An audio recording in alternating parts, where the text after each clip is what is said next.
Nah, kali ini kita akan membahas dulu tentang kamu kalau misalkan lagi sekolah, seorang mahasiswa atau lagi intern, atau mungkin kamu lagi intern ya kan, terus kamu mahasiswa, ataupun kamu lagi intern terus kamu lagi sekolah.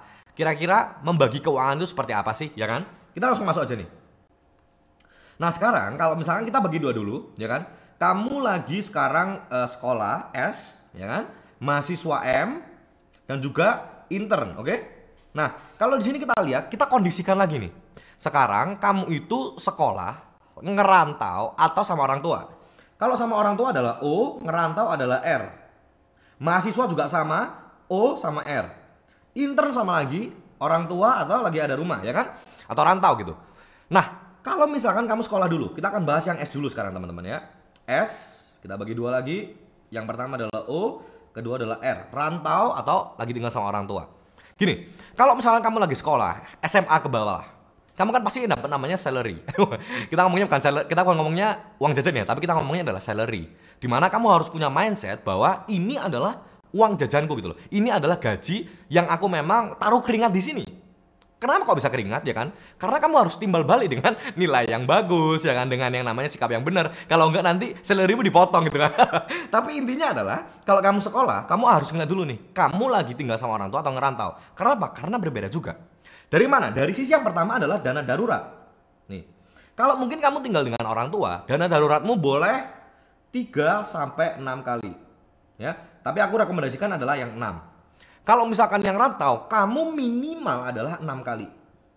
Ya, kenapa? Karena kita nggak tahu nih kira-kira kalau misalkan kamu ngerantau, kamu kan jauh sama orang tua. Kalau misalkan kamu jauh sama orang tua, kamu susah nih kalau misalkan butuh apa-apa ya kan. Dan juga ya aku karena juga rantau juga kan. Jadi aku tahu nih, kadang kita nggak bisa yang namanya telepon orang tua minta yang urgency sekarang. Jadi kamu harus minimal 6. Oke, rantau minimal 6. Dari dana darurat. Terus selanjutnya apa? Gimana dengan insurance gitu kan? Misalkan dengan insurance. Nah, buat kamu yang misalkan masih sekolah, kamu masih belum ada kerjaan apa-apa, masih dari yang namanya salary dari orang tua tadi, saranku adalah kalau insurance kamu mungkin harus pertimbangkan, tapi bukan untuk sekarang, tapi buat nanti ketika kamu sudah masuk ke dalam usia kerja. Ataupun kamu lagi intern gitu ya, kamu bisa membiayai dirimu sendiri, baru. Tapi kalau sekarang yang perlu kamu lakukan hanyalah kamu ngeliat lagi ke modul asuransi 101, ya kan? Terus kamu cek kira-kira insurance yang ada di badan kamu, BPJS ataupun ya semua proteksi yang ada di badan kamu, itu sudah oke atau belum. Oke, ini kita centang aja. Nih. Nah, terus sekarang baru di bawahnya nih. Cara ngatur uangnya gimana? Buat kamu yang masih sekolah, saranku adalah ngatur uangnya nggak usah aneh-aneh dulu, ya kan? Karena kamu belum kepikiran yang namanya debts lah, kamu belum kepikiran namanya kredit, kamu belum kepikiran namanya anak gitu kan, uang susu, uang sekolah, belum. Kamu cuma perlu dulu yang namanya taruh mindset dan juga konsistennya itu seperti apa. Jadi aku akan bagi langsung menjadi 3 hal juga yang aku sering share di Ternak Uang, yang aku sering share di mana-mana lah ya, anggapannya adalah NWS atau need, want, sama saving. Need want saving itu kamu boleh terserah gitu kan. Kalau mungkin savingnya orang itu bisa berbeda-beda. Karena apalagi sama ya. Kamu seperti apa itu aku nggak tahu. Cuma aku pakai dulu yang paling dasar. Kira-kira kalau misalkan need atau kebutuhan harianmu itu orang-orang maksimal itu adalah 50%. Nih. Want-nya itu 30% dulu ya kan. Baru savingnya adalah 20% teman-teman. Ini sama ya. Orang yang lagi tinggal, misalkan kamu sekolah ya, kamu tinggal sama orang tua, kamu rantau, sama aja, nggak masalah. Yang membedakan apa? Yang membedakan adalah di presentasenya.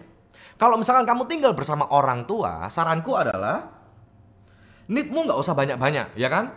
Need-mu nggak usah banyak-banyak, want-nya juga, saving-nya kamu bisa kondisikan. Tapi kalau misalkan kamu rantau, ya kan, kamu harus bayar listrikmu sendiri, kamu harus nyuci pakaianmu di laundry, kamu harus makan di luar, beri yang namanya di supermarket ya kan, beli ayam, beli sapi. Nah, saranku adalah kamu need-mu ini coba kamu konsisten dulu di 50%. Atau misal kamu cek dulu sekarang biasanya kamu tuh keluarnya berapa. Ya kan? Cara sekarang membedakannya need atau want itu gimana sih? Kalau kamu ngafe gitu kan ya, kamu beli yang fancy coffee, itu menurutku adalah want gitu loh. Karena kamu mau di tempat yang bagus, kamu nggak nyiapin kopinya, kamu mau duduk doang, ya kan, mungkin kerja tugas dan lain-lain, itu menurutku want gitu loh. Nah, tapi ada orang yang dia itu mengkategorikan hal itu sebagai need. Kenapa gitu kan? Karena kalau misalkan ya aku butuh tempat kerja, nggak masalah. Ya salah satu videografernya kita sekarang yang ada di depan saya itu juga seperti itu. Untuk keluar di dalam kafe itu dijadikan sebagai need. Boleh nggak? Boleh. Kategoriannya itu terserah kamu seperti apa. Tapi in detailnya kita nggak akan bahas di sini karena nanti akan panjang banget dan too much depth gitu kan. Jadi terserah sekarang. Tapi yang pastinya adalah kamu harus cek dulu nih need want savingnya itu seperti apa. Kamu kategorikan dulu. Pulsa itu seperti apa? Pulsa untuk main game, wifi. Buat aku itu adalah seperti need, ya. Itu cocok sekali needku gitu kan. Karena aku perlu.